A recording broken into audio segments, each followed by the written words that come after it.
Good Wednesday afternoon, everybody, and welcome back to another video. And I'm not doing a movie review in this video, but I decided to do another video in this location, and that video is a book review on Needful Things by Stephen King. So I finished this behemoth last night, and let's talk about it. So this is the story of Castle Rock, Maine, which is like a prominent town in the Stephen King universe. There's like Cujo, the Dead Zone,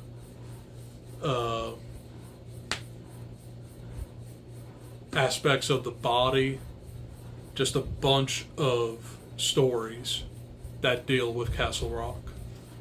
Plus you got like Rita Hayworth and the Shawshank Redemption. But this is the story of a new shop that's opening up in Castle Rock called Needful Things.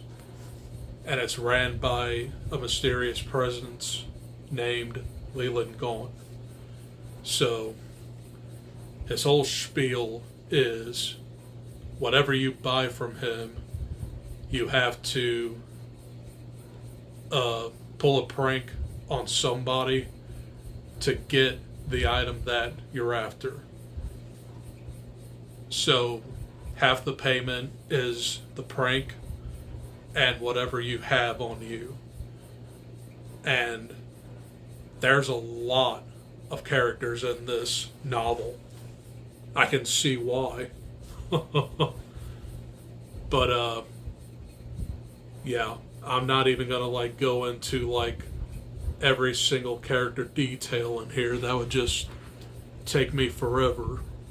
But I'm just gonna highlight some of the characters in here. What really starts this thing off and gets into like the meat of it is the end of part 1, and there will be some spoilers, so bear with me. The end of part 1 features Nettie Cobb and Wilma Jerzik.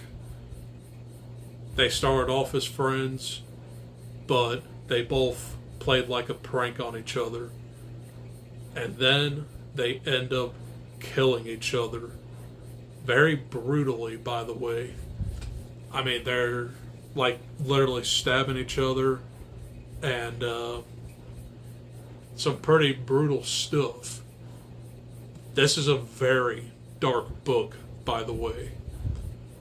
Especially Bryant Rusk, which is kind of like a 14-year-old kid who was like the first victim of Leland Gaunt. He wanted this very special baseball card that featured Sandy Koufax, and it was very rare for him to find. And a lot of that stuff leads up to the end of part 2, which is pretty devastating. So essentially, he breaks free from like the curse of Needful Things, and he just shoots himself. I'm like, whoa. Pretty dark stuff. Especially like a kid committing suicide. It ain't pretty. I think that was probably like the most devastating part of this whole novel. But you also have the introduction of Alan Pangborn, which is like the new sheriff. Because in Cujo, George Bannerman died by Cujo, which definitely brings me into a lot of Castle Rock connections. There's connections to Cujo, like I said, the dead zone, the body, which the connection with the body, it brings back Ace Merrill, which is a pretty bad dude. And he gets in cohorts with Leland Gaunt and Buster Keaton, or Danforth Keaton. And they pretty much destroy the town near the end of this thing. And, God, there's just so much that I could talk about with this novel. But I'm not going to be here for like an hour and a half. I'm sorry.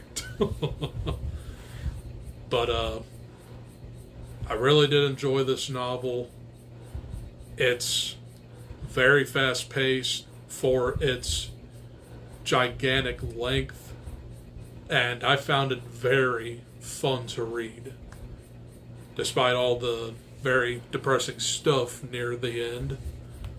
But overall, if I were to rate this, I think I'm actually going to update my Goodreads rating, because originally I gave this 4 stars, but sitting on it, I think it deserves 5 stars.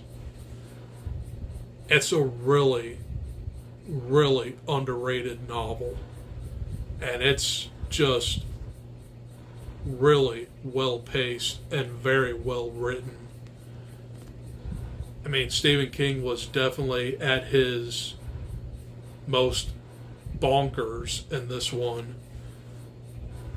But I think what made me think about giving this 4 stars at first was the ending. Now, of course, Stephen King is not really good with his endings most of the time. But this thing just ends where the town is almost destroyed, but Alan and Polly and the Catholics and the Baptists and Nan Roberts actually snap out of it. Well, I forgot about Norris Ridgwick. And they basically turn his self on himself. Basically, they make his real form come out, which he's kind of like a devil in a way. And his car that he drives is like a Chevrolet Celebrity, I want to say, which is like a very rare car. And he essentially just, well, Leland Gaunt just kind of like blows up or something, and then he goes up into heaven, I think. But not to mention the way this really does end. It's kind of like a similar way the Sundog began and ended, which I forgot to mention. The Sundog is a prequel to this, and that was found in 4 Past Midnight. But I decided not to read this right after 4 Past Midnight. I actually picked up Cell before this, but I really wanted to read this, and I'm glad I did. So, overall, like I said, I would rate this 5 stars. And I could go on like a lot longer with this, but I think I'm just going to leave it right there. So that was my review on Needful Things by Stephen King. And hope you guys enjoyed. Look out for my comparison video to The Haunted Mansion and Haunted Mansion. I'm going to see Haunted Mansion tomorrow, so I'll try and have that out by tomorrow night. But otherwise, I'll see you guys in the next video. Adios. Peace.